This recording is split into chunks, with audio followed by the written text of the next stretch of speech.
अस्सलामुअलैकुम नाज़रीन।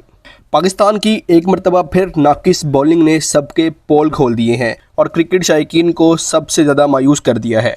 न्यूजीलैंड ने पाकिस्तान के बॉलर्स को बुरी तरह से बेनकाब कर दिया और चैंपियंस ट्रॉफी 2025 के पहले ही मैच में कराची के नेशनल स्टेडियम में 320 रन जैसा पहाड़ एक मरतबा फिर पाकिस्तानी टीम के सामने उन्होंने खड़ा कर दिया। नाज़रीन, ये वही मैदान है जहाँ पाकिस्तान को होम एडवांटेज हासिल था, लेकिन क्या हुआ? फील्डर्स की लापरवाही, बॉलर्स की बेसिमत लाइंथ या कोई भी गेम प्लान नज़र नहीं आया। जब से पाकिस्तानी क्रिकेट टीम में नया सेटअप आया है, हर कोई बात कर रहा था कि हमारी बॉलिंग अटैक दुनिया की सबसे ख़तरनाक अटैक है, लेकिन हकीकत क्या निकली? वही पुरानी कहानी, डेथ ओवर्स में मार खाना, यॉर्कर्स का नामो निशान नहीं, लाइन और लेंथ का कोई पता ही नहीं, और सबसे ज़्यादा परेशानी की बात बॉलर्स का रवैया। नाज़रीन, याद करें न्यूजीलैंड के ख़िलाफ़ ट्राई सीरीज़ के मैच में आखिरी 8 ओवर्स में पाकिस्तान ने 120 रन्स दिए थे और ये कोई पहला मौका नहीं था।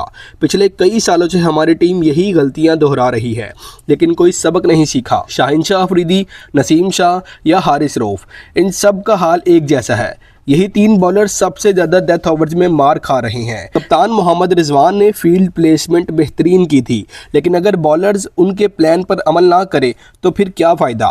क्या कप्तान खुद जाके बॉलिंग कराए?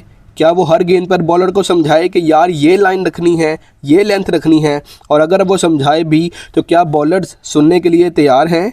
ये टीम मैनेजमेंट के लिए लम्हा फ़िक्रिया है। मोहम्मद रिजवान के गुस्से में आने की सबसे बड़ी वजह इब्रार अहमद थे।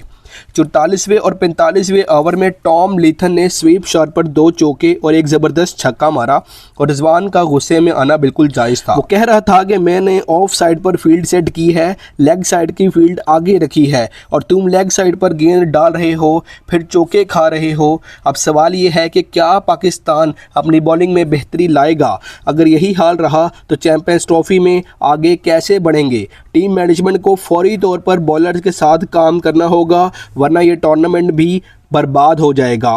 पहले ही पाकिस्तान ने स्क्वाड में बड़ी ज़्यादा गलतियां की हैं। अब नाज़रीन, क्या ख्याल है, पाकिस्तान ये 320 रन का टोटल चेस कर पाएगा या नहीं? क्या पाकिस्तान अपने चैंपियंस ट्रॉफी का आगाज़ जीतने से करेगा या नहीं? अपनी कीमती राय आप कमेंट सेक्शन में ज़रूर दीजिएगा और वीडियो अच्छी लगी तो वीडियो को लाइक और चैनल को सब्सक्राइब लाजमी कर दें।